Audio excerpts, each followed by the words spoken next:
Welcome back. Colorado is flirting with the idea of charging you for every mile you drive. It's called a mileage usage fee. And here is Russell Haythorne to explain. The idea here is that this mileage fee would replace the state gas tax. You'd still have a federal gas tax, but the state tax, according to CDOT, would go away. CDOT admits because there are more and more electric and fuel-efficient cars, the state is losing revenue on the gas tax. So it needs to make up for that in some way. There's an unintended consequence of our national fleet electrifying. James Bachner drives for Uber and Lyft. Yeah, I love it. But he says a mileage fee would hit him hard. If you try to make a living by doing this, it's going to definitely affect you. It would work in one of two ways. CDOT would either track your mileage through GPS-like technology, or if you're uncomfortable with that, you would simply snap a photo of your odometer on a monthly basis, then send that photo in and you'd get a monthly bill, much like your home electricity or water bill. So really what it's doing is looking at transportation more like a utility. Opponents say this system unfairly punishes low-income earners, people pushed out of the city already by unaffordable housing prices who now drive further to get to work. And there's a privacy concern. They're pulling something away to implement something else, and you have to share more information with them. It makes no sense at all. It could also impact those living in rural Colorado, folks who drive further distances for things like groceries. James says thanks, but no thanks. I'm going to say don't do it. All right, well, here to talk a bit more about that program is CDOT's Tim Kirby. Thank you for being here. Thanks, sir. You heard that criticism that it's unfair to low-wage earners. What do you say to that? Right, so one of the things that we like to stress really heavily is before we talk about a road usage charge, let's look at the current existing model of gas tax, right? So gas tax charges the user by gallon of gasoline consumed. So if I'm a low-income earner, right, am I more likely to drive a later model vehicle? And if I am, what kind of gas mileage does that vehicle get? You know, if it gets really low gas mileage, like let's just say, for example, if you and I leave here today, I get very low gas mileage in my car, you get great gas mileage. I'm going to be paying a higher tax to use the system, where you'll be paying a lower tax because your vehicle's more efficient. So if a low-income earner is driving a low vehicle fuel efficient, efficient vehicle, right, they're going to be paying a higher rate today. So what a road usage charge fee does is basically it evens that playing field. Everyone's paying the same per mile rate to use the system. What about those who live in the rural areas who typically do a lot more driving?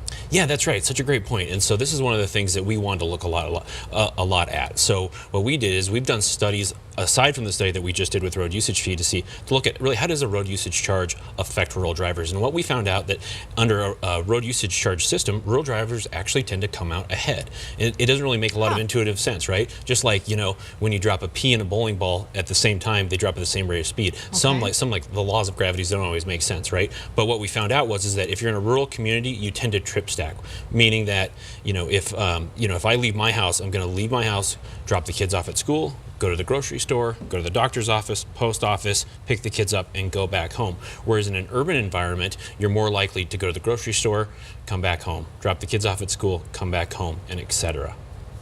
You talked about the gas tax. You raised that issue. Colorado hasn't even raised it, hasn't tried to raise it since, what, 93, is it? Early 1990s, yeah. Why?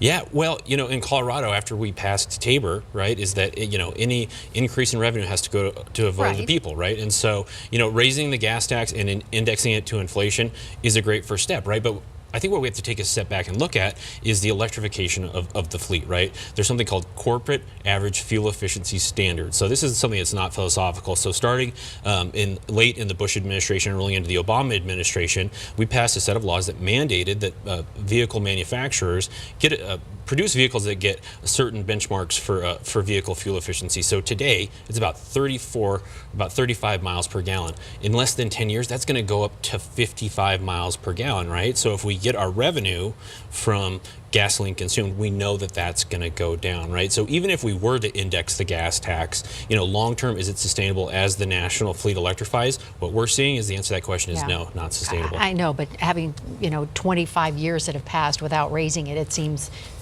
short-sighted that wouldn't have been addressed 20 years ago or 10 years ago. I mean, Utah just raised theirs, what, just a couple years ago. That's right, yeah. And so, every 4 years we engage in what's called our statewide planning process. And as part of that process, we do something called the needs and gaps analysis. What are our needs for our transportation system, and what are the revenues available? And what we found out is that we're underfunding transportation to the tune of about $1 billion every year. So over a 25-year period, that's a $25 billion funding gap. Had we indexed the gas tax to inflation, 20 years ago, would that hole be as big? No, it wouldn't. But again, as the fleet electrifies, we're still going to start to see the revenues go down. Yeah, I don't think anyone would argue that we aren't dealing with our roads as much as any of us would like, because it's a huge issue for so many people. So what is next with this study? You said it's just in the study phases, so what does that mean? Yeah, so again, what we'd like to emphasize is that we're nowhere near implementation at this point. We're really in those early stages of research. So we just